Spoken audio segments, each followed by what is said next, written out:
If I told you in 5 hours of work you could make $11,000 on average, would you believe me? I know it sounds too good to be true, and in fact, for 98.5% of the population, it actually is. But if you're that 1.5% that's watching me right now, wholesaling real estate in Wisconsin is possible, and you can definitely implement it yourself. But because you're probably watching this, you have self-limiting belief on if you can do it, if you can actually wholesale. Is Wisconsin the right place? So let me be the first to tell you, no matter how small your area is, or no matter how large your city is in Wisconsin, you can wholesale there. Now, what I'm gonna go over in this video is exactly how big or small of an area that you want to get started so you can have initial success. And then what I'm going to transition into is how you can do this full-time if you want, or part-time in addition to your current job. And I'll also discuss how much you can expect to make on a per deal basis. And then if you stay tuned to the very end, I am going to discuss, if you're brand new to this, very first deal whatsoever, you haven't done one before, I'm gonna discuss the little gold nugget that I wish someone would have told me to get my first deal within 30 to 60 days of starting. But let's begin this video with what is the average profit margin one can expect to make in Wisconsin. For our business, we average about $12,000 per assignment of contract wholesale deal. And then the deals that we actually close on, one that some may consider a wholesale deal or a double close, that average gets pushed up to right around $19,000 to $20,000, right in between those two numbers. So we make a considerable amount more, even with the added closing costs, the added inconvenience of sourcing, financing, and closing on those deals ourselves. But I do have to preface this with, it is gross profit. That doesn't consider marketing costs. It doesn't consider other payments going out to team members that we have. No, I don't want to mislead you or misguide you down the path of it's all sunshines and rainbows. You can make tens of thousands of dollars. And although you can, I want to share with you the net numbers that we actually return per marketing category. And right now we're approaching the end of the year as the time of this recording. Now, with that being said, I went over our initial numbers, how much we spent on marketing, how much we returned in flip profits, wholesale profits, rental profits, and Facebook ads have led the way for us. For every dollar we spent, we returned $5.80. So for every $1,000, we returned $5,800. Now, Google ads is number 2. For every dollar we spent on Google ads, we returned $3.52. Now, of course, these numbers can be a little skewed depending upon how you look at rental property equity. And actually, in those specific numbers, I did not factor in our equity to the equation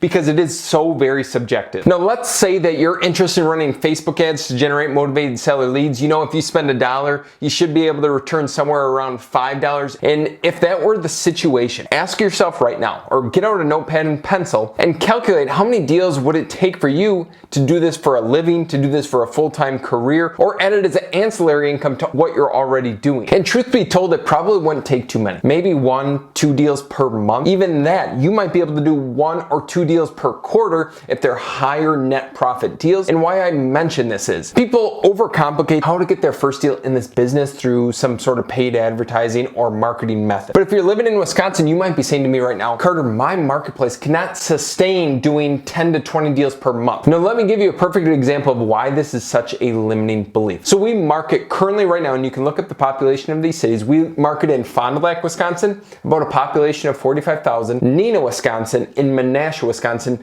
about another 50,000 people. Now, with a population of 100,000 people, let's just say that in Fond du Lac, Neenah, and Menasha, there is maybe 10 to 15 houses selling per city that are in distressed condition. And I'm talking off market, on market, maybe bank-owned properties, short sale properties, all of the above. Now, out of those 40 to 50 opportunities, you have to collect on maybe 1, 2, 3 of them at the very most. And in the beginning, you might get maybe 1 out of 40 opportunities or 1 out of 50 opportunities because you're not as experienced. You don't have as much knowledge as the other more experienced investors. But again, it only takes 1 deal. If 1 deal earned you $20,000, that could absolutely change your life. And like I had mentioned, the population doesn't need to be huge. I would try your hardest to stay within an area that at least has like 30,000 people. Even in the smaller communities, there's still opportunity to be had, but it's just a lot harder to disposition the deals, especially if you're looking to assign the contract. But if you're looking at it from the flip perspective, I wouldn't worry too much. So truth be told, don't let your area limit what you're doing. Maybe pick a nearby city that has a population of at least 30,000 people, start marketing there, calling these owners, looking for distressed real estate.